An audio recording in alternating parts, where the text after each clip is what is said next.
Han pasado 2 años desde que murió el esposo de Laura y durante todo ese tiempo, la villa que tenían en la sierra ha permanecido vacía y cerrada con llave. Sin embargo, el día que decidió volver, se le erizó la piel nada más ver el jardín.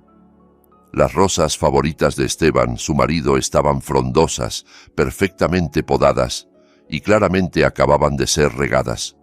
Cuando, venciendo el miedo, revisó las grabaciones secretas de las cámaras de seguridad, lo que vio en la pantalla casi detuvo su corazón. Pero antes de que empiece la historia, te voy a pedir algo muy sencillo. Escribe ahora mismo en los comentarios desde qué ciudad y país estás viendo este video. No olvides dejar tu like y suscribirte para que el canal pueda seguir creciendo y traer historias aún más intensas y sorprendentes. El sedán negro avanzaba despacio entre la neblina fina que cubría la zona montañosa aquella tarde. Al volante, Laura soltó un largo suspiro. Sujetaba el volante con tanta fuerza que los nudillos se le habían puesto blancos, intentando descargar ahí la opresión que le apretaba el pecho. Habían pasado ya 2 años desde la muerte repentina de Esteban, su esposo, por un supuesto infarto fulminante. En todo ese tiempo, Laura no había sido capaz de poner un pie en la villa de descanso donde habían vivido tantos momentos felices. Había demasiados recuerdos dulces que ahora dolían como heridas abiertas. Pero ese día no tenía elección. Había tomado la decisión de vender la propiedad. El costo de mantenimiento, sumado al dolor que sentía cada vez que pensaba en aquel lugar, le hacían creer que soltarla era el mejor camino. Laura giró hacia un camino de piedra estrecho que conducía al portón de la villa. Se había preparado mentalmente para ver algo triste y descuidado.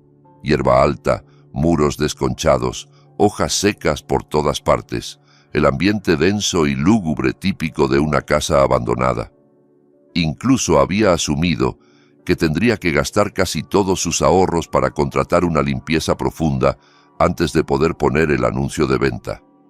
Sin embargo, cuando divisó el portón de madera a lo lejos, frunció el ceño y redujo la velocidad. Entornó los ojos, preguntándose si la vista la estaba engañando. Lo que tenía delante no encajaba con lo que esperaba. No había maleza desbocada ni pintura apagada. La verja de madera brillaba como si la hubieran barnizado hacía poco, cuidada, sólida, demasiado perfecta para un lugar vacío durante 2 años. Detuvo el coche frente al portón y bajó con pasos inseguros. El aire frío de la sierra golpeó su vestido largo y modesto, haciendo que la tela ondeara suavemente.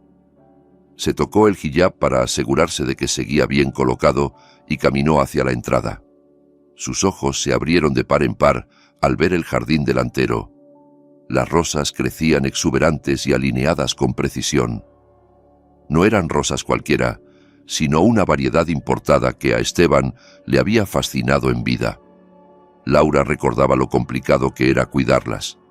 Abonarlas con productos especiales, podarlas con cuidado, regarlas con un horario casi ritual. Si la villa llevaba 2 años deshabitada, esas plantas tendrían que estar secas y muertas. Pero sucedía justo lo contrario. Los pétalos estaban perfectos, sin una sola hoja quemada, y la tierra alrededor estaba mullida y húmeda, clara señal de que alguien las había regado esa misma mañana o la tarde anterior. El corazón de Laura comenzó a latir con fuerza. Una oleada de preguntas la inundó. ¿Quién estaba cuidando ese jardín? ¿Podría ser Rodrigo, el primo de Esteban, al que alguna vez le habían dejado una copia de las llaves, por si acaso? Pero Rodrigo siempre se quejaba de estar ocupado con su trabajo fuera de la ciudad y cuando necesitaba dinero no dudaba en llamarla para pedirle prestado, alegando que su negocio iba mal. Resultaba casi imposible imaginarlo invirtiendo tiempo y dinero en cuidar una villa tan lejos solo por buena voluntad. Laura rebuscó en su bolso hasta encontrar la llave del candado. Con la mano temblorosa la introdujo en la cerradura. El candado giró sin esfuerzo, sin un solo rastro de óxido, como si se usara a menudo. Empujó el portón y entró en el terreno. El ambiente se sentía vivo. No había nada del silencio polvoriento de una casa abandonada. Caminó despacio hasta la puerta principal, mientras observaba cada detalle. El porche estaba impecable. El suelo de mármol no tenía ni una capa de polvo. A un lado de la puerta, sobre el zapatero, descansaba un par de sandalias de casa, alineadas con cuidado, relucientes, como recién compradas. Un escalofrío le recorrió la espalda. Se sintió como una intrusa a punto de entrar en casa ajena, a pesar de saber que la escritura estaba a su nombre y al de su difunto marido. Pegó la oreja a la puerta de madera maciza. Silencio absoluto. Ningún sonido de pasos, de televisores, de conversación. Conteniendo la respiración, giró la llave en la cerradura. La puerta se abrió sin chirridos de bisagras viejas. El olor del interior la golpeó al instante. No era el aroma rancio de lo abandonado, sino una fragancia suave de ambientador de lavanda, la misma que tanto le gustaba a Esteban. Avanzó un paso dentro del salón y notó cómo le temblaban las piernas al hundirse en la alfombra mullida y limpia. Recorrió la estancia con la mirada. Todo estaba en su sitio, como sacado de una revista. Las cortinas de los amplios ventanales estaban recogidas con elegancia, dejando entrar la luz dorada de la tarde. El sofá de piel brillaba pulcro, sin manchas. La mesa de cristal no tenía huellas ni polvo. Sobre la mesa del comedor, un florero mostraba flores frescas, recién cortadas. Laura sintió cómo se le erizaban los vellos de la nuca. No podía atribuir aquello a fantasmas. Era el trabajo cuidadoso de alguien de carne y hueso, alguien que estaba viviendo ahí o, como mínimo, usando la villa como si fuera suya. Pensó en la posibilidad de que fuese algún vagabundo, pero enseguida descartó la idea. ¿De dónde sacaría el dinero para comprar ambientadores caros, llenar la nevera y mantener un jardín tan complejo? Se dirigió a la cocina con el corazón encogido. También allí todo brillaba. Los electrodomésticos estaban conectados y funcionando. Se animó a abrir el frigorífico. Quedó boquiabierta. Estaba lleno hasta arriba. Había frutas frescas, bebidas envasadas, verduras, carne, lácteos, todo con fechas de caducidad que probaban que se habían comprado hacía apenas unos días. Cerró la puerta con las manos, ya sin fuerza. Retrocedió un par de pasos, sintiendo cómo el miedo empezaba a calarle los huesos. No estaba sola, y quien estuviera viviendo allí podía regresar en cualquier momento. Aún así, la curiosidad pudo más. Tenía que saber quién se había atrevido a apropiarse de la casa que Esteban había dejado para su familia.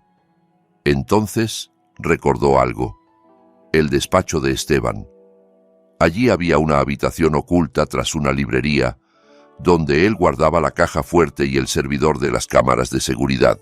Esteban había sido maniático con la seguridad. Había instalado pequeñas cámaras en rincones imposibles de detectar para un visitante normal. Laura rezó en silencio para que el sistema siguiera operativo. Subió las escaleras con pasos cautelosos hacia la segunda planta. La puerta del despacho estaba cerrada, pero giró sin resistencia. Dentro, la misma pulcritud. Escritorio ordenado, estantes acomodados, ni una mota de polvo. Ella fue directa a la gran estantería adosada al muro. Palpó el borde inferior de la tercera balda, buscando a ciegas el pequeño panel de madera escondido. Al presionarlo, sonó un clic suave y la librería se desplazó unos centímetros hacia adelante. Laura tiró de ella hasta abrir una abertura suficiente para colarse. El aire en la sala secreta se sentía algo denso, pero todos los aparatos seguían allí, alineados como los había dejado Esteban. Se sentó en la pequeña silla frente a la fila de monitores apagados y encendió la unidad principal. Las luces indicadores parpadearon, el ventilador interno zumbó. Laura contuvo el aliento mientras el sistema arrancaba. En la pantalla apareció el logotipo del programa de seguridad y en cuanto ingresó la contraseña, la fecha de su boda con Esteban, el panel se abrió, mostrando varias ventanas con las cámaras en directo. Salón, cocina, terraza, dormitorio principal, todo vacío. Al menos por el momento, Parecía ser la única dentro de la casa, pero necesitaba respuestas. Movió el ratón hasta el menú de grabaciones y abrió los archivos del día anterior por la noche. En un principio solo se veían cuartos vacíos. Aceleró la reproducción. De repente, la puerta principal se abrió en la pantalla y la luz del salón se encendió. Laura acercó la cara a la pantalla, entornando los ojos. Un hombre entró caminando con toda naturalidad, con la soltura de un dueño. Vestía una camisa blanca amplia y un pantalón de algodón cómodo para estar en casa. Laura se tapó la boca para contener un grito. Esas prendas eran de Esteban. La reconocía al instante. Cuando el hombre giró hacia la cámara oculta tras el reloj de pared, su rostro quedó perfectamente iluminado. Era Rodrigo, el primo de Esteban. Laura sintió cómo la sangre le hervía. Así que él llevaba todo ese tiempo disfrutando de la villa, mientras lloraba miseria y le pedía dinero. La rabia comenzó a arderle en el pecho, pero el impacto no había terminado. En la grabación, Rodrigo se dejaba caer en el sofá, encendía la televisión y llamaba a alguien. Desde la escalera descendió una mujer con un camisón de seda. Llevaba el cabello suelto, largo, y caminaba con la confianza de quien está en su propia casa. Cuando la mujer pasó bajo la lámpara de cristal del salón, Laura sintió que el mundo se le desmoronaba. Conocía demasiado bien ese rostro, esa sonrisa. La veía casi todas las semanas en reuniones, comidas, y cuando la abrazaba para consolarla por la muerte de Esteban. Era Camila, su mejor amiga. Laura se quedó helada. Camila, la que la sostenía cuando rompía a llorar, la que le repetía que fuera fuerte, la que decía estar ocupadísima atendiendo su boutique, estaba allí, en la villa de Laura, con el primo de Esteban. En la pantalla, Camila se acercaba a Rodrigo con una bandeja de fruta cortada y 2 vasos. Se sentó a su lado, demasiado cerca para ser una simple amiga. Rodrigo la rodeó por los hombros con familiaridad y ella apoyó la cabeza en su pecho. Reían, charlaban tranquilos, disfrutando de la casa que para Laura era un santuario de recuerdos. Las lágrimas empezaron a resbalar por las mejillas de Laura sin que lo notara. No eran de tristeza, sino de una furia tan intensa que le quemaba por dentro. Aquella traición era demasiado brutal. 2 de las personas en las que más confiaba la habían apuñalado por la espalda de la forma más vil. Subió el volumen de la grabación. El audio era algo ruidoso, pero entendible. Escuchó la voz de Rodrigo, ronca y satisfecha. «Qué bien se está aquí, ¿verdad, Cami? No ha sido en vano cuidar este sitio», dijo mientras cogía un trozo de manzana. Camila sonrió y le dio otro pedazo en la boca. «Por supuesto, antes que venderla barata a esa viuda tonta, mejor la disfrutamos nosotros. Además, jamás sospechará. Laura es demasiado ingenua. Ella piensa que tú eres el primo abnegado y yo la amiga fiel». El puño de Laura se cerró con tanta fuerza que las uñas se le clavaron en la palma. Repitió en voz baja, temblando de rabia, «¡Viuda tonta!». Siguió mirando la pantalla, memorizando cada gesto, cada palabra, pero lo que venía después resultó aún más escalofriante. Rodrigo se levantó del sofá, caminaba de un lado a otro con gesto serio. «¿Hasta cuándo vamos a seguir escondiéndonos así?», gruñó. «¿Cuándo podremos poner esta casa a nuestro nombre? Estoy harto de fingir que soy un pobrecito delante de Laura».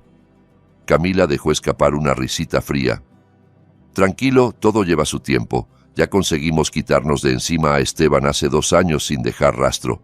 ¿Cómo no vas a poder con un par de papeles?». El aire se le fue de los pulmones a Laura. Quitarnos de encima a Esteban sin dejar rastro. ¿Qué estaba escuchando? Volvió a reproducir ese fragmento, retrocedió unos segundos y se colocó unos auriculares para oír con más claridad. La frase de Camila se repetía como un eco en su cabeza. «Ya conseguimos quitarnos de encima a Esteban hace 2 años sin dejar rastro». El cuerpo de Laura empezó a temblar descontroladamente. Se abrazó a sí misma, intentando contener los escalofríos. Hasta ese momento, toda la familia había dado por hecho que Esteban había muerto por un infarto natural. El médico dijo que era lógico por su historial de colesterol alto y las largas jornadas de trabajo. Nadie sospechó nada, nadie pidió autopsia. Lo enterraron en paz y Laura aceptó la desgracia con resignación. Ahora esa paz se rompía en 1000 pedazos. Rebobinó de nuevo y siguió escuchando. «No hables de eso en voz alta», advirtió Rodrigo en la grabación, visiblemente nervioso, aunque estuvieran solos. «Si alguien te oye, estamos acabados». «¿Quién nos va a oír?», se burló Camila mientras se servía agua. «La villa está aislada. Laura no volverá porque le tiene miedo al lugar y a los vecinos del pueblo no les importa. Nuestro plan fue perfecto. Ese remedio herbal que cambié por su medicina del corazón actuó despacio, pero seguro.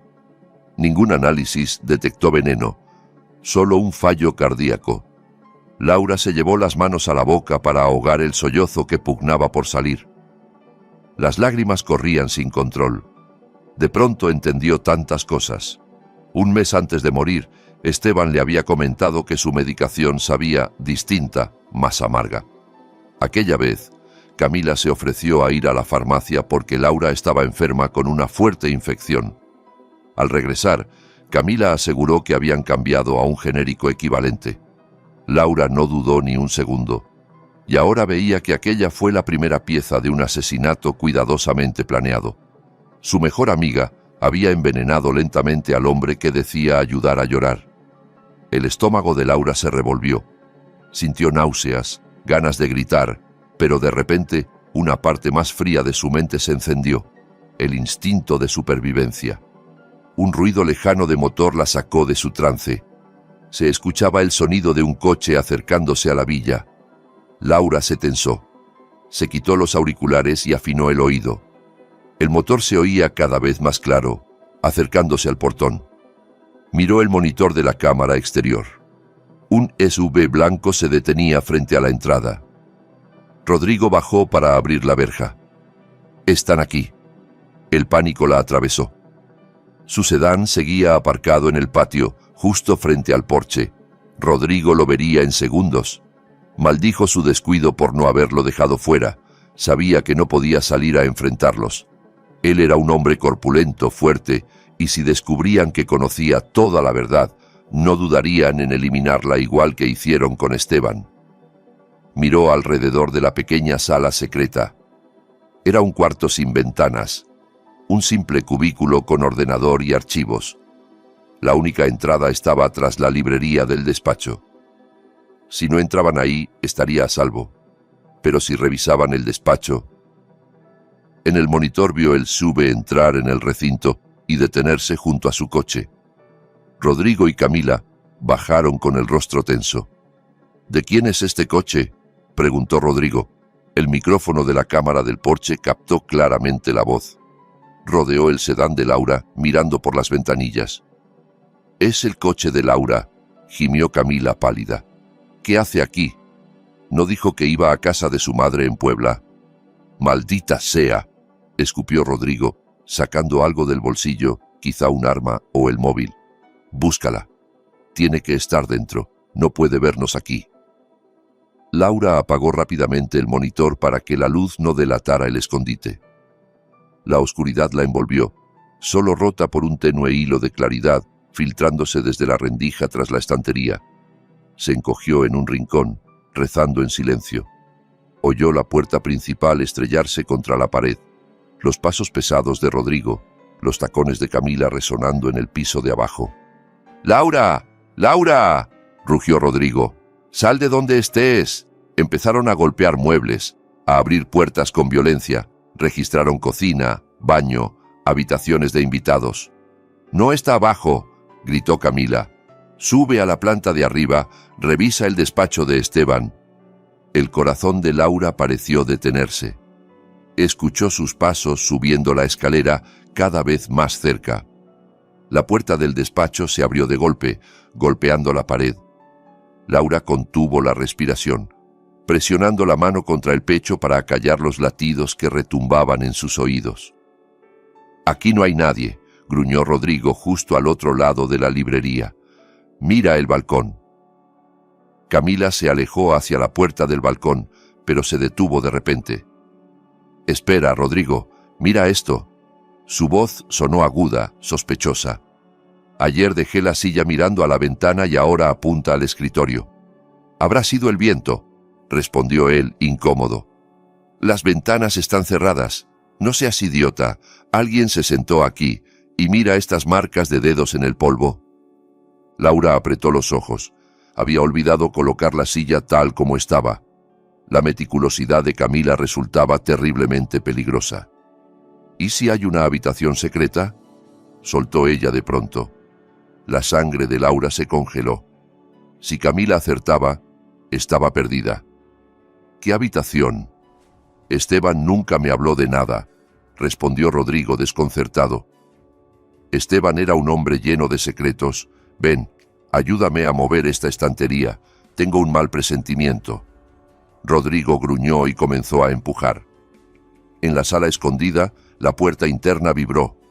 Laura supo que intentaban abrirla desde fuera. Por suerte, la puerta se cerraba con seguro automático desde dentro y estaba reforzada con acero bajo la madera. No sería fácil derribarla. «Está clavado como si estuviera empotrado», maldijo Rodrigo. «Trae la barreta y el martillo del trastero». «Corre», ordenó Camila casi histérica. Rodrigo salió corriendo escaleras abajo. Camila se quedó sola frente a la estantería, respirando agitada. Laura entendió que era su única oportunidad. Levantó la vista hacia la pequeña rejilla de ventilación del techo. Subió como pudo al escritorio, retiró la tapa de la rejilla y, haciendo acopio de fuerzas, se impulsó hacia dentro del estrecho conducto. Era oscuro, polvoriento, con clavos que engancharon y rasgaron la tela de su vestido, pero no se detuvo. Reptó lo más rápido que pudo. Debajo se escuchaba a Rodrigo regresar jadeando. «¡Apártate!», bramó. El estruendo de la barreta golpeando la puerta oculta retumbó en la sala que acababa de abandonar. Laura siguió arrastrándose, con el rostro empapado en sudor y lágrimas. Llegó a la salida que daba al techo de la zona de lavandería en la parte trasera. De una patada derribó la rejilla exterior y saltó al piso de cemento. El impacto le arrancó un gemido de dolor en las piernas, pero se incorporó de inmediato. En ese momento empezó a caer una fina lluvia, perfecta para disimular el ruido de sus pasos. Sabía que no podría recuperar su coche. Las llaves estaban en el bolso, y el bolso seguía dentro del vehículo. Solo le quedaba correr. Bajó las escaleras metálicas hacia el huerto lateral. Escondiéndose entre los rosales empapados, llegó hasta la parte del muro donde la valla era más baja. Se trepó con esfuerzo, ignorando las espinas que se clavaban en sus manos hasta hacerlas sangrar. Cuando por fin cayó al exterior, echó a correr sin mirar atrás, adentrándose en la oscuridad de la carretera rural. Corrió hasta que los pulmones le ardieron, buscando la carretera principal para encontrar ayuda o algún transporte. Bajo la lluvia cada vez más intensa, el miedo que la impulsaba comenzó a transformarse en algo más frío. La angustia se endureció, se hizo piedra. Se convirtió en odio. Ellos pensarían que había huido despavorida, que seguiría siendo la viuda débil y fácil de engañar. Creerían que habían ganado. Pero se equivocaban. Laura quizá había perdido la prueba física, no había descargado los vídeos, pero cargaba con algo aún más peligroso, la memoria exacta de cada palabra que habían pronunciado. Mientras se secaba las lágrimas mezcladas con lluvia, hizo un juramento silencioso a la memoria de Esteban. No iría directamente a la policía, eso sería demasiado fácil para ellos. La cárcel podía ser un castigo cómodo comparado con lo que merecían. No. Ella los destruiría poco a poco, los sumergiría en el mismo miedo y dolor que le habían provocado, hasta que suplicaran por una muerte que no llegaría tan rápido. El juego acababa de comenzar. Más tarde, cuando por fin encontró un pequeño cafetín abierto junto a la carretera principal, entró empapada y tiritando. Pidió ayuda al dueño para llamar a un mototaxi de la zona. No quiso usar ningún servicio de transporte con aplicaciones. Temía que Rodrigo pudiera rastrear su teléfono. Pidió que la llevaran a una pensión discreta, escondida lejos de la avenida principal, un sitio donde jamás se mezclaría la gente de la clase social de Rodrigo y Camila. Una vez en la habitación estrecha y con olor a humedad, Laura se dejó caer al suelo frente al armario de espejo. Su reflejo le devolvió la imagen de una mujer desfigurada por el cansancio, el hijab torcido, el vestido cubierto de barro, el rostro pálido, pero en sus ojos hinchados brillaba una llama nueva, dura, inextinguible. No sería más la víctima silenciosa. Aquella noche no pegó un ojo. Su mente repasó cada detalle de los días previos a la muerte de Esteban. Recordó sus quejas de palpitaciones, el sudor frío que le empapaba la frente tras tomar la medicina que Camila le había llevado. Recordó cómo ella había querido llevarlo al médico y cómo Camila la tranquilizó diciendo que las hierbas carísimas que traía eran mucho mejores que las pastillas de siempre. Al amanecer, Laura se puso en marcha. No regresó todavía a Ciudad de México. Primero fue al mercado, compró ropa sencilla y barata para pasar desapercibida y adquirió un teléfono de segunda mano con una nueva tarjeta SIM. Apagó el móvil de siempre y lo guardó en el fondo del bolso. Tenía que volverse invisible para ellos. Después, alquiló un coche modesto a un vecino del pueblo y condujo hacia la ciudad donde estaba la farmacia de confianza de Esteban. Recordaba bien la frase de Camila en la grabación: cambié la medicina del corazón por ese remedio herbal. Si aquello era cierto, debía haber un rastro en la farmacia, registros de compra, notas, algo. El local seguía siendo el mismo de hacía 2 años, un pequeño negocio en un local antiguo en una avenida algo descuidada. Laura entró con el corazón en la garganta. El olor penetrante de medicamentos y alcohol la golpeó con recuerdos dolorosos. Detrás del mostrador estaba un joven con gafas, acomodando frascos de vitaminas. Lo reconoció al instante: Tomás, el auxiliar de farmacia que siempre atendía a Esteban, en parte porque él solía dejarle buenas propinas. Laura se acercó con una educación casi mecánica. Tomás se mostró sorprendido, pero la reconoció. Su rostro expresó una mezcla de pena y cordialidad. Ella respondió con frases breves y, poco a poco, desvió la charla hacia lo que le interesaba. Le dijo que estaba organizando expedientes médicos de Esteban para un tema de seguros, pero había encontrado huecos en las anotaciones de sus recetas. Le pidió, casi suplicando, que comprobara en el sistema el historial de medicación del último mes antes de que él muriera. Tomás dudó. Sabía que era información delicada, pero al ver el rostro implorante de Laura y recordar la generosidad de Esteban, terminó cediendo. Se sentó frente al ordenador y empezó a buscar en los archivos de hacía 2 años. El silencio se hizo pesado mientras él revisaba los datos. Laura se retorcía el borde del hijab entre los dedos, con la respiración contenida. Finalmente, Tomás frunció el ceño. Murmuró que había algo extraño. Laura lo presionó. Tomás giró la pantalla para que ella pudiera ver. Explicó que, durante el último mes, las recetas de la medicación cardíaca habitual de Esteban habían sido ingresadas en el sistema, pero figuraban como no retiradas. La venta había sido cancelada. En su lugar aparecía la compra de un costoso preparado herbal importado y varios suplementos energéticos de alta dosis. Laura se quedó helada. Preguntó quién había hecho esa compra. Tomás cerró los ojos un momento, tratando de recordar. Dijo que no había sido Esteban, sino una mujer que se presentó como familiar. Según ella, Esteban quería probar un tratamiento alternativo, y el médico ya lo sabía. Tomás añadió que aquel preparado herbal tenía efectos secundarios peligrosos, especialmente para pacientes con cardiopatías. Él mismo había intentado advertirle, pero la mujer insistió y hasta presentó una carta de autorización firmada por la esposa de Esteban, es decir, por Laura. La rabia le subió como un incendio por la garganta. Ella jamás había firmado tal documento. Le pidió a Tomás que buscara el archivo físico de esa autorización. El joven fue al almacén del fondo. Tardó una eternidad. Cuando por fin regresó, traía una carpeta polvorienta. De su interior sacó una hoja arrugada. Laura la arrancó casi de sus manos. Ahí estaba su firma, llena de trazos rígidos, burda imitación de su escritura. Lo peor, la fecha. Aquel día exacto ella estaba ingresada en el hospital con fiebre alta. Le era imposible haber firmado nada. Le preguntó a Tomás si recordaba cómo era la mujer. Él cerró los ojos otra vez. Era una mujer muy guapa, dijo.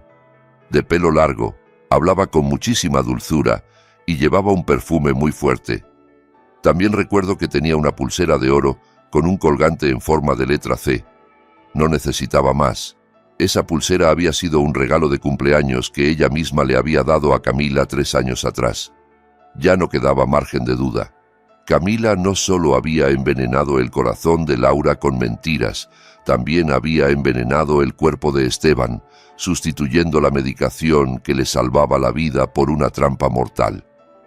Laura pidió copias de todos los registros de compra y una fotocopia de la carta con la firma falsificada.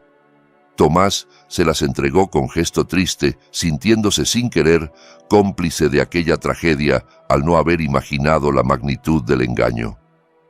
Laura agradeció a Tomás, le rogó que guardara absoluto silencio sobre su visita, sobre todo si alguien preguntaba por el historial médico de Esteban. Después, con todos los papeles guardados en una carpeta, salió de la farmacia. El sol del mediodía ardía, pero ella sentía frío. Sentada en el coche, miró los documentos en su regazo. Eran su primera arma, una prueba clara de que la muerte de Esteban no había sido un accidente. Pero sabía que aún no era momento de ir a la policía. Rodrigo y Camila poseían dinero, contactos, una capacidad enorme para mentir. Podían comprar voluntades o destruir la evidencia si ella los alertaba demasiado pronto. Tenía que quebrarlos desde dentro, sembrar sospechas entre ellos, empujarlos a cometer errores hasta que el caso fuera imposible de tapar. Cuando terminó de planear sus primeros pasos, volvió a encender su antiguo móvil. Al instante, la pantalla se llenó de notificaciones. Docenas de llamadas perdidas y mensajes de Rodrigo y Camila, todos preguntando por ella, fingiendo preocupación. Laura respiró hondo, calmó los latidos desbocados de su corazón y marcó el número de Camila. Debía sonar como siempre la habían visto, frágil, asustada, dependiente. El tono sonó un par de veces antes de que su amiga contestara histérica. Camila no le dio tiempo ni a saludarla. Empezó a disparar preguntas. ¿Dónde estaba? ¿Por qué su coche estaba en la villa? ¿Por qué su teléfono había estado apagado? La actuación era impecable, llena de supuesta angustia. Laura cerró los ojos imaginándose el rostro falsa y compungido de Camila, y comenzó su historia con voz débil, casi quebrada, fingiendo estar enferma. Le contó que había llegado la tarde anterior a la villa, pero que, al bajar del coche y acercarse a la puerta, sintió un mareo intenso y dificultad para respirar. Dijo que vio una gran sombra negra en el porche, con la forma de Esteban mirándola con rabia. Aseguró que fue tal el terror que salió corriendo, dejó el coche donde estaba y se subió al primer camión de verduras que pasaba para bajar a la ciudad. Desde allí, según su relato, tomó un autobús a Ciudad de México, incapaz de conducir de vuelta. Explicó que apagó el móvil porque no quería hablar con nadie, que estaba demasiado en shock y solo ahora se sentía en condiciones de contar lo ocurrido. Al otro lado de la línea hubo un silencio breve. Laura sabía que Camila estaba evaluando la historia, pero también conocía su talón de Aquiles. Siempre había considerado a Laura alguien supersticiosa, miedosa y fácil de manipular. La idea de que Laura viera al fantasma de Esteban encajaba perfectamente con esa imagen. Además, Camila Cargaba con una culpa que no admitía ni ante sí misma. Cualquier mención sobrenatural podía afectarla. Como Laura había previsto, la voz de Camila se suavizó, se volvió más dulce y compasiva. «Menos mal que estás bien, Laura», dijo, como si de verdad lo sintiera. «Rodrigo y yo justo pasábamos por la sierra por un asunto de trabajo y vimos tu coche en la villa. Por eso entramos a revisar». Laura sintió náuseas ante la facilidad con la que mentía. Se obligó a sonar agradecida, incluso pidió un favor. Le rogó a Camila y a Rodrigo que llevaran su coche de vuelta a la ciudad, porque ella estaba demasiado asustada para regresar a la villa. Camila aceptó encantada. Le aseguró que se encargarían de todo y que esa misma noche iría a su casa para acompañarla. Cuando colgó, Laura dejó caer el teléfono sobre el asiento y dejó escapar una risa amarga. Habían mordido el anzuelo, creían que la situación estaba bajo control, que el secreto seguía a salvo. Esa falsa sensación de seguridad sería su perdición. Esa misma noche, Laura ya estaba de vuelta en su casa. Se duchó, se cambió de ropa y arregló un poco el salón, preparando el escenario. A eso de las 8, Camila y Rodrigo llegaron con el coche de Laura. Entraron con rostros cargados de preocupación teatral. Rodrigo, que apenas unas horas antes se pavoneaba por la villa en ropa de Esteban, ahora hacía de primo protector, regañándola por ir sola a un sitio apartado. Camila se sentó a su lado, le tomó la mano, le masajeó el hombro con gesto cariñoso. El contacto de sus dedos le quemaba la piel, pero Laura se obligó a sonreír débilmente y darle las gracias. Mientras Camila fue a la cocina a preparar té, Laura lanzó su primer golpe. Dejó sobre la mesa del salón un sobre marrón, bien visible, justo frente al lugar donde se sentó Rodrigo. El sobre estaba vacío, pero en la parte exterior ella había escrito con rotulador rojo: Testigo 12 de agosto. Esa fecha era el día en que Esteban murió. Rodrigo, al ver el sobre, se quedó rígido. Su mirada iba del sobre a Laura. «¿Qué es esto?», preguntó al fin, con la voz algo áspera. Laura fingió sorpresa. «No lo sé. Estaba en el buzón esta mañana. Aún no lo abro. Supongo que será propaganda o alguna notificación rara», respondió, encogiéndose de hombros. «¿Por qué?». Rodrigo carraspeó, disimulando. Por nada, solo es un texto raro», dijo, tratando de restarle importancia. Cuando Camila regresó con la bandeja del té, Rodrigo le lanzó una mirada y señaló el sobre. El rostro de ella palideció de inmediato. El ambiente antes cálido se volvió denso, helado. Laura saboreó cada segundo del nerviosismo que brotaba en sus gestos mínimos, en la gota de sudor que se formó en la sien de Rodrigo. Sabía que, en cuanto se marcharan, no pegarían ojo, y tenía más preparado. Esa misma noche, usando el teléfono nuevo, envió un mensaje de texto al móvil de Rodrigo. «Ese remedio sabía muy amargo, ¿verdad? Yo los vi en la farmacia aquel día». Inmediatamente después apagó el teléfono y retiró la batería. Se imaginó la escena dentro del coche, de regreso a casa, cuando Rodrigo leyera aquel mensaje. Imaginó sus rostros descompuestos, el miedo recorriéndoles la espalda. Y así fue. De vuelta en el auto, Rodrigo detuvo el coche de golpe junto a la cuneta al leer el mensaje. Se lo enseñó a Camila, rojo de rabia y pánico. «¿Quién mandó esto? ¿Quién sabe?», bramó. Camila agarró el teléfono con manos temblorosas. «Imposible que alguien sepa detalles de la farmacia», dijo, mordiéndose los labios.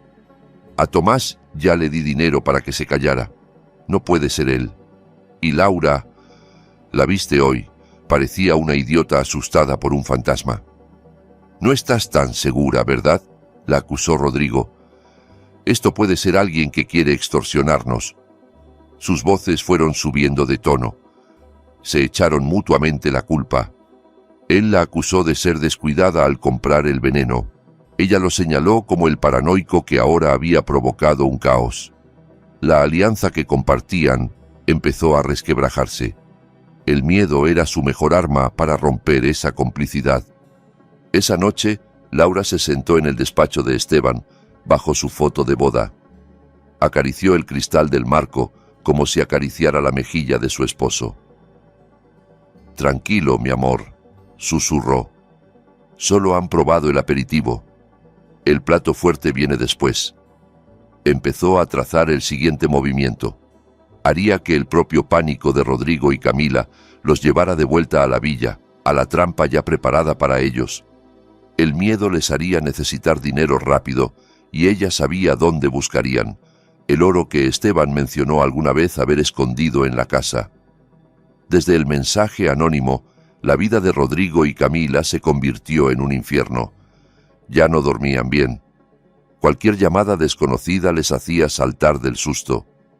Rodrigo se pasaba horas mirando por la ventana, convencido de que alguien los vigilaba. Camila, tras su fachada de calma, rumia 1000 planes para salvarse sola. A ambos les aquejaba la misma obsesión. Necesitaban una gran cantidad de dinero en efectivo, ya fuera para sobornar a un posible chantajista o para huir del país si la situación se volvía insostenible. El único tesoro al que aún no habían puesto las manos encima eran los lingotes de oro que, según las confidencias de Esteban, estaban ocultos tras una pared de la villa en la sierra. Aquella misma noche decidieron regresar allí. Rodrigo condujo por la autopista a toda velocidad, con la mandíbula apretada.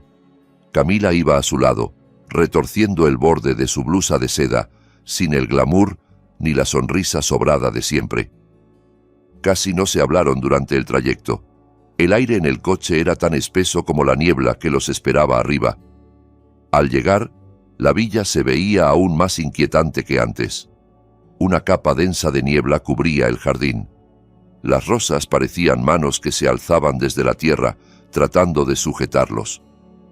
Rodrigo abrió la puerta de entrada con violencia y encendió todas las luces que encontró a su paso. No quería sombras. Lo que no sabía era que Laura ya los esperaba allí. Conocía su avaricia y su miedo, y sabía que el oro los arrastraría de vuelta. Había dejado su coche de alquiler oculto entre los árboles de un bosque de pinos cercano y había entrado por una puerta secundaria que solo Esteban y ella conocían. Ahora estaba en la misma sala de control secreta tras la librería, frente a los monitores y al panel de domótica que Esteban instaló pocos meses antes de morir. El sistema de casa inteligente que Rodrigo y Camila nunca aprendieron a manejar. En el salón, Rodrigo y Camila comenzaron a desmontar el lugar. Rodrigo cogió un mazo y empezó a golpear las paredes cercanas a la chimenea, buscando el sonido hueco que delatara un compartimento oculto. Los golpes resonaban como truenos dentro de la casa. Camila alumbraba con la linterna del móvil, con el rostro pálido. En cuanto Laura vio que estaban concentrados en aquella pared, pulsó un botón en el panel. De pronto, las luces del salón se apagaron al mismo tiempo. La oscuridad fue total. Camila lanzó un grito ahogado. Rodrigo soltó una maldición y corrió a encender la linterna del teléfono. «Es solo un apagón. No seas dramática», le gruñó, aunque su propia voz temblaba. «Enciende el generador, por favor. No me gusta la oscuridad», sollozó ella. Antes de que pudiera moverse, empezó a sonar una música suave en la planta de arriba. Una pieza de música clásica que Esteban adoraba y solía poner al atardecer cuando se sentaba a leer. El sonido flotaba en el aire de la casa silenciosa como un eco de otro tiempo. Rodrigo y Camila se miraron horrorizados. «¿Quién encendió eso?», susurró ella, pegándose a su brazo. «Será una falla eléctrica que activó el equipo de sonido», intentó justificarse Rodrigo, pero sus pasos se volvieron pesados al subir la escalera. A medida que se acercaban al dormitorio principal, un olor familiar empezó a llenar el pasillo. Una mezcla de sándalo y menta, el perfume de Esteban. El aroma era tan intenso que parecía que él hubiera pasado por ahí segundos antes. Camila se tapó la nariz, con los ojos vidriosos. «Rodrigo, este olor es el de Esteban», murmuró, al borde del llanto. «Cállate», «Será algún ambientador viejo», replicó él, sudando frío. Llegaron a la habitación principal. Rodrigo abrió la puerta de una patada. El cuarto estaba vacío. Justo en ese momento, la música se cortó de golpe. El silencio cayó como una losa. Sus miradas fueron atraídas por un objeto en medio de la habitación. El viejo sillón mecedor de Esteban, orientado hacia la ventana. El sillón se movía lentamente, chirriando con cada vaivén, como si alguien invisible estuviera sentado en él, observando la noche. Camila chilló con todas sus fuerzas y salió corriendo escaleras abajo. Rodrigo, que aún intentaba mantener una pose valiente, levantó el mazo hacia el sillón vacío. «¡Sal de una vez! ¡Quien seas! ¡Deja de jugar conmigo!», bramó. Nadie respondió. Solo se oía el viento golpeando los cristales. Su coraje se desmoronó. Bajó al salón en busca de Camila. Cuando llegó, la encontró paralizada ante la mesa del comedor. Encima, sobre el cristal impoluto, había aparecido un sobre blanco, grande. Hacía apenas 10 minutos que allí no había nada. Rodrigo se acercó con la respiración agitada. Abrió el sobre. Dentro había una fotocopia de un supuesto informe de autopsia de Esteban, con sellos de hospital. En letras gruesas al final se leía: «Causa de la muerte, envenenamiento por alcaloide herbal, confirmado por testigo». Las manos de Rodrigo temblaron tanto que el papel se le cayó. Camila lo recogió y lo leyó de un vistazo. Sus rodillas flaquearon y cayó al suelo. «Lo saben, Rodrigo. Saben el tipo de veneno», sollozó. «Tenemos que irnos de aquí. El espíritu de Esteban está aquí. Va a vengarse». «No es un espíritu, es alguien de carne y hueso», replicó él, aferrando sus hombros. «Un fantasma no va a fotocopiar documentos. Hay alguien dentro de la casa. Nos están tendiendo una trampa». Corrió hacia la puerta principal para buscar al intruso, pero el picaporte no cedió. La puerta estaba trancada desde fuera. Intentó la puerta de servicio, luego las ventanas. Todas tenían ahora rejas metálicas bajadas. Esteban había instalado aquellas cortinas de seguridad automatizadas por protección. Laura las había activado desde el panel. La villa se convirtió en una caja sellada. Del sistema de sonido integrado en el techo, comenzó a reproducirse una grabación de la risa de Esteban, tomada en un día feliz junto a Laura. Esa risa, que para cualquier otro habría sonado cálida, retumbó en los oídos de Rodrigo y Camila como la sentencia de muerte de un juez. La noche se hizo infinita. Rodrigo y Camila terminaron acurrucados en un rincón del salón, incapaces de dormir, sobresaltándose con cada ruido de la tormenta. Al amanecer, las rejas se levantaron automáticamente, tal como Laura había programado.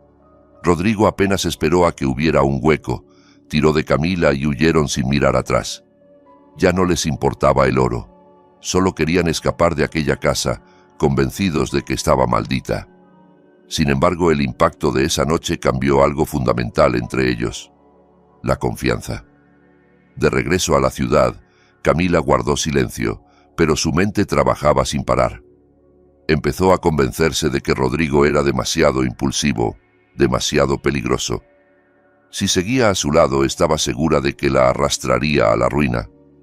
Tenía que pensar en sí misma. Recordó que días atrás había logrado robar el título de propiedad de la villa de la Caja Fuerte de Rodrigo. Había hecho una copia falsa para él, mientras guardaba el original en su bolso. Su plan era sencillo: vender la villa rápidamente a un comprador acostumbrado a tratar con propiedades problemáticas, cobrar en efectivo y huir del país sola. En su móvil, Laura, que había conseguido instalar tiempo atrás una aplicación de seguimiento aprovechando un momento en que pidió prestado el teléfono de Rodrigo porque el suyo se había quedado sin batería, lo veía todo. Leía los mensajes de Camila a un tal don Humberto, un intermediario de dudosa reputación que aceptaba comprar propiedades con papeles sucios. Habían quedado en un viejo almacén en las afueras para cerrar una operación en efectivo. Laura sonrió con frialdad. Era la ocasión perfecta para enfrentar a los dos traidores entre sí. Desde su número anónimo, envió a Rodrigo un breve mensaje que lo perforó como un dardo. Tu pareja va a vender tu casa a tus espaldas. Almacén viejo del Parque Industrial de la salida a Puebla número 4. 10 de la mañana. No la dejes escapar con tu dinero. Rodrigo leyó el mensaje cuando el coche se detuvo en un semáforo. Sus ojos se abrieron de par en par. Miró de reojo a Camila, que fingía dormir. Aprovechó para tantear su bolso a escondidas. Ella se despertó sobresaltada, protestando. Él encontró el sobre con el título de propiedad original de la villa. Su rostro se puso rojo, no de vergüenza, sino de ira absoluta. «Así que este era tu plan», escupió. «¿Vender la villa y largarte sola?» Camila intentó justificarse, inventando que pensaba venderla para conseguir dinero y pagar al supuesto chantajista. Rodrigo no la creyó. Le enseñó el mensaje. Sin decir nada más, giró el volante bruscamente y puso rumbo al almacén del mensaje. Camila gritaba que la soltara, que era una trampa, pero él había perdido cualquier capacidad de razonamiento. Cerró los seguros del coche y condujo como un loco. Al llegar al almacén medio abandonado, vieron un sedán negro aparcado. Era el coche del comprador, en realidad un actor que Laura había contratado solo para hacer presencia. Rodrigo asumió que era el cómplice de Camila. Sacó a la mujer a la fuerza del coche. «¿Dónde está el tipo al que le vas a entregar mis papeles?», le gritó, sacudiéndola. Camila, aterrada, le insistía en que aquello era una emboscada, que no había comprador real. Mientras Rodrigo avanzaba hacia el sedán negro, blandiendo una llave de cruz como si fuera un arma, Camila aprovechó un descuido. Lo empujó con todas sus fuerzas y corrió de vuelta al coche de Rodrigo. Se deslizó al asiento del conductor, cerró los seguros y trató de encender el motor. Él reaccionó y golpeó la ventanilla con la llave, rompiendo el cristal. Ella chilló y pisó el acelerador. El coche salió disparado, rozándolo. Rodrigo corrió hacia una vieja camioneta con las llaves colgando del contacto. Laura también había preparado eso. La encendió y la persiguió. Comenzó una carrera peligrosa por caminos solitarios. Camila, presa del pánico, conducía sin control. Veía a Rodrigo cada vez más cerca en el retrovisor, con el rostro desencajado. En una curva cerrada, el coche perdió el agarre, derrapó, chocó contra la barrera de protección y dio varias vueltas antes de estrellarse contra un árbol. El capó humeaba. Rodrigo frenó la camioneta detrás y se acercó al vehículo destrozado con la llave de cruz aún en la mano. Camila no había perdido el conocimiento, pero estaba atrapada entre el asiento y el volante. La sangre le manchaba la blusa. Aún así, le suplicó ayuda. Él se rió loco. ¿A dónde pensabas huir, Camila?, se burló. Si yo caigo, tú caes conmigo. En ese momento, a lo lejos, se empezaron a escuchar sirenas de policía acercándose, cada vez más fuertes. Laura había llamado para reportar un accidente grave y una pelea. Rodrigo entró en pánico. No podía dejarse atrapar con un arma en la mano, un título de propiedad robado, y Camila medio inconsciente. Tiró la llave de cruz y, en un impulso desesperado, tiró de Camila fuera del coche, ignorando sus gritos de dolor. «¡Muévete!», le ordenó. «Tenemos que irnos de aquí». La arrastró hasta la camioneta y volvió a la carretera, tomando un atajo hacia la sierra. En su mente alterada solo quedaba una idea: la villa, su supuesta fortaleza. Allí creía que podría esconderse, sacar el oro y huir campo a través. Sin darse cuenta, corría directo a la última trampa de Laura. La camioneta resoplaba subiendo el tramo más empinado hacia la villa.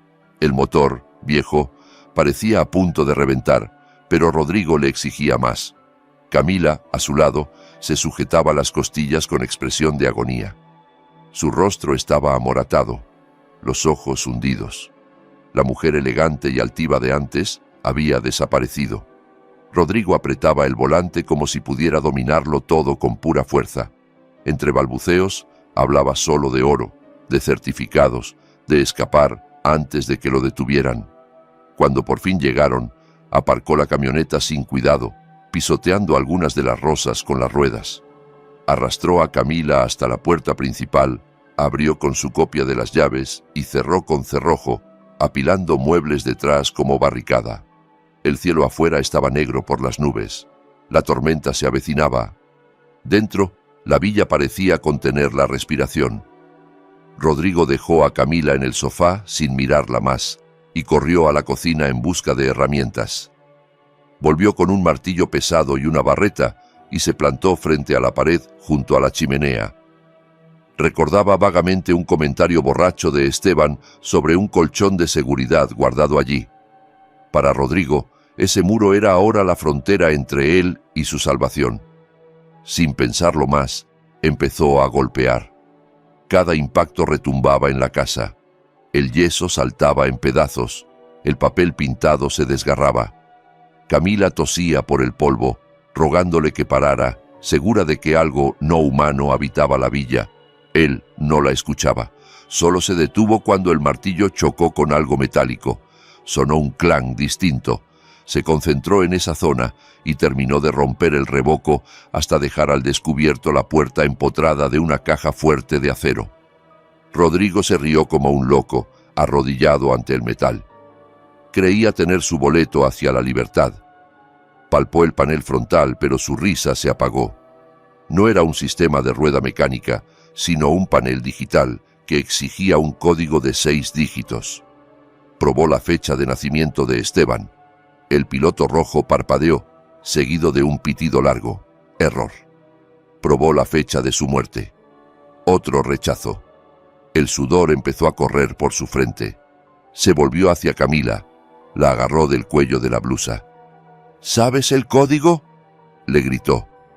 Ella lloraba y negaba con la cabeza.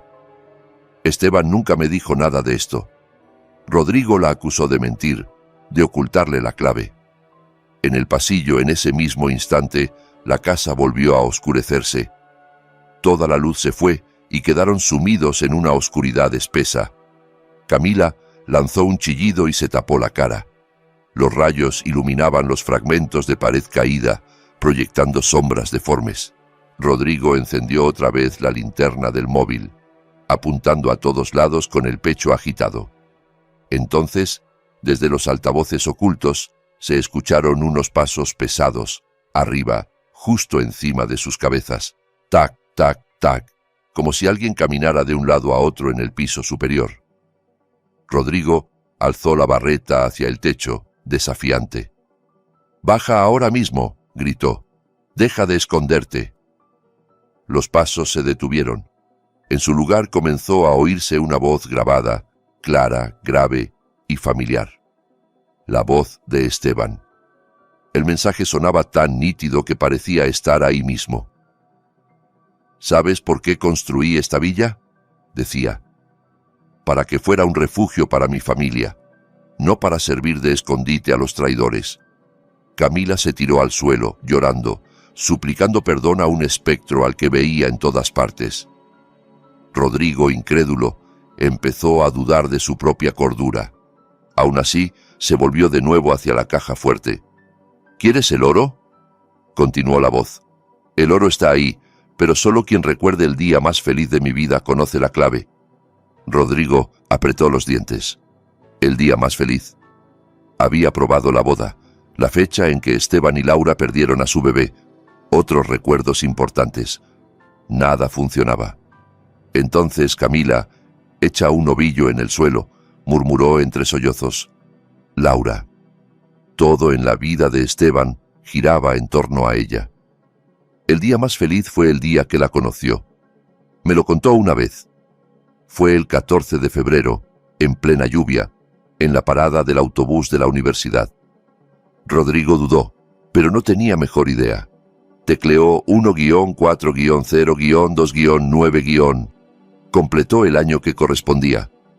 Hubo un silencio corto y luego un clic mecánico. La luz de la caja se puso verde. La puerta interior se abrió apenas. Rodrigo chilló de alegría. Se creyó más listo que todo y que todos. Tiró de la pesada puerta con fuerza, esperando ver montones de lingotes dorados resplandeciendo. Al iluminar el interior con la linterna, su sonrisa se desvaneció. La caja estaba prácticamente vacía. No había lingotes, ni fajos de billetes, ni alhajas. Solo un objeto solitario, una tableta electrónica colocada en el centro, encendida. En la pantalla aparecía el rostro de Laura en una transmisión en directo. Estaba sentada en una silla cómoda, mirando a la cámara con una expresión fría y firme. «Felicidades, Rodrigo. Has conseguido abrir la caja», dijo con voz calmada. «Lástima que el tesoro que buscabas ya no esté ahí. Lo trasladé a una cuenta segura 2 días después de la muerte de Esteban.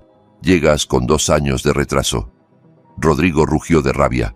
Agarró la tableta y la estrelló contra el suelo. «¡Sal de tu escondite, Laura!», aulló.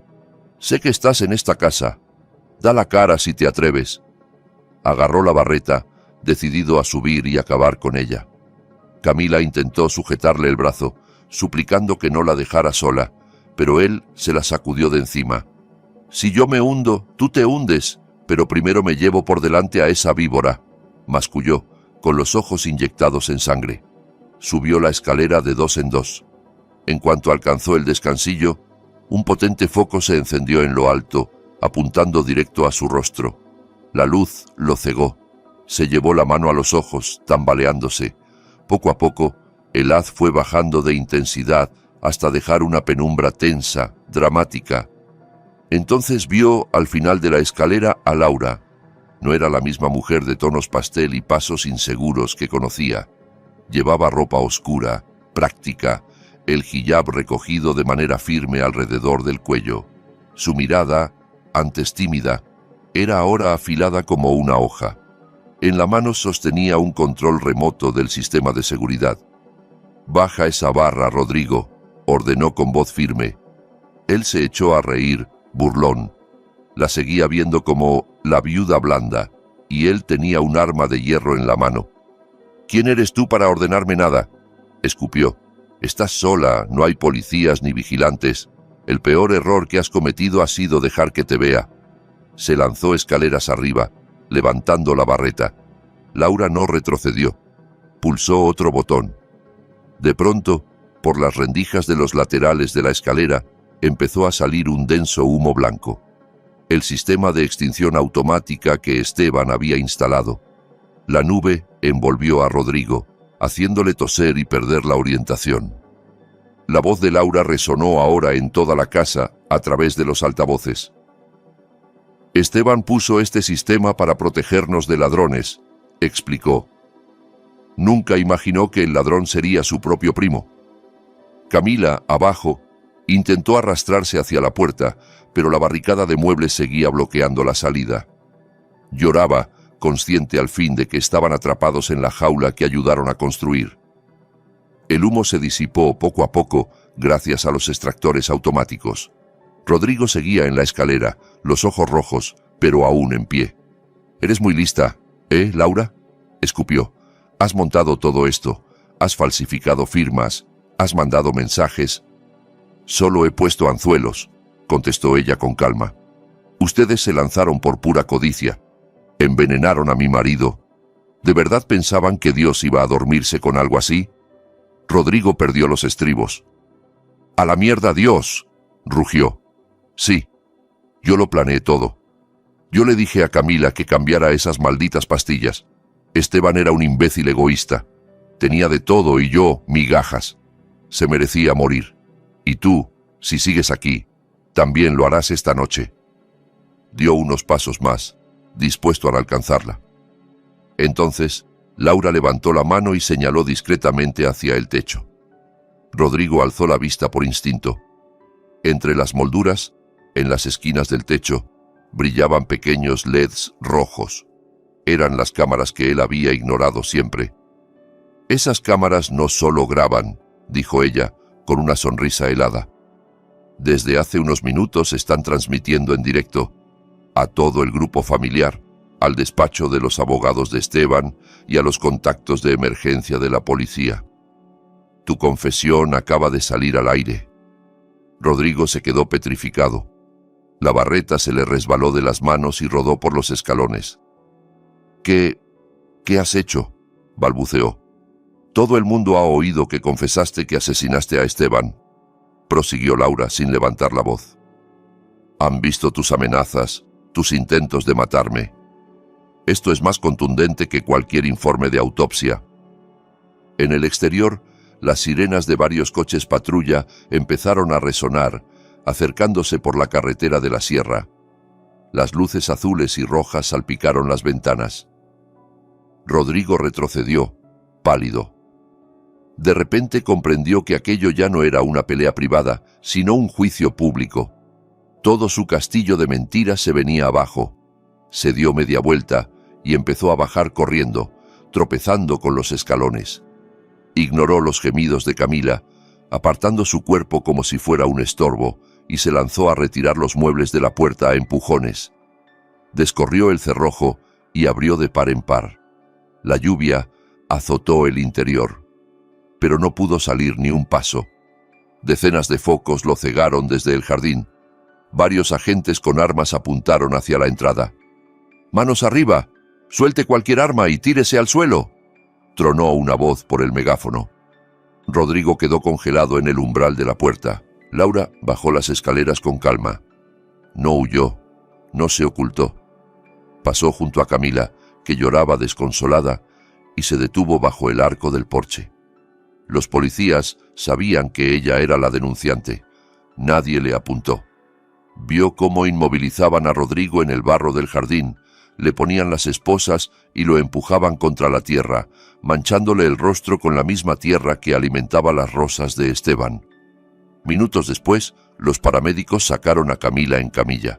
Al cruzarse con Laura, Camila alargó la mano buscando la suya, murmurando un «lo siento» que apenas escapó de sus labios. Laura no respondió al gesto, solo la miró, con un cansancio infinito. «Guarda tus disculpas para el tribunal del más allá», musitó. «Aquí tendrás que pagar en efectivo por cada lágrima que nos hiciste derramar». Aquella noche, la villa en la sierra, antes silenciosa, se llenó de luces policiales y cámaras de televisión. Laura observó cómo los vehículos se alejaban, llevándose a las dos personas que un día fueron tan cercanas. No sintió alegría, sintió alivio. El peso que le había aplastado el pecho durante 2 años, por fin empezaba a levantarse. La justicia no había llegado a golpes, sino con paciencia y con la inteligencia de una mujer herida que se negó a seguir siendo víctima. Al día siguiente, la noticia de la espectacular detención en la villa se propagó como fuego. Gracias a la transmisión en directo que Laura había activado, el momento en que Rodrigo confesó quedó registrado y fue compartido en redes sociales una y otra vez. Sus nombres y los de Camila se volvieron tendencia nacional, acompañados de insultos y condenas de gente indignada por su crueldad hacia un familiar. En la comisaría la conmoción no era menor. Los periodistas se amontonaban a las puertas, buscando imágenes de los asesinos de la sierra. Dentro, el ambiente era frío, profesional. Rodrigo estaba sentado en una silla metálica, esposado a la mesa, con el cuerpo cubierto aún de barro seco. Tenía la mirada perdida, los ojos hinchados. En otra sala, Camila era interrogada por una agente. A diferencia de Rodrigo, que intentaba mantener un aire desafiante, ella se había derrumbado. Lloraba sin control, quejándose de dolores en las costillas y de miedo a la cárcel. Un inspector veterano, el subcomisario Dávalos, entró en la sala de Rodrigo con una tableta en la mano. La colocó sobre la mesa y reprodujo el video donde él gritaba que había planeado el asesinato. Rodrigo apartó la mirada. Dávalos le explicó que, además de esa prueba, contaban con el testimonio de Tomás, el auxiliar de farmacia, y muestras del remedio herbal encontradas en el apartamento de Camila.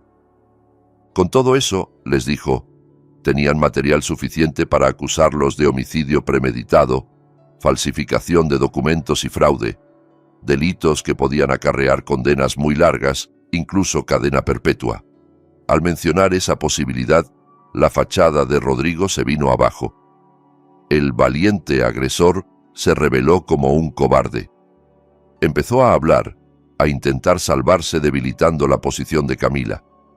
Afirmó que la idea de matar a Esteban había sido de ella, que lo había manipulado con su belleza y promesas.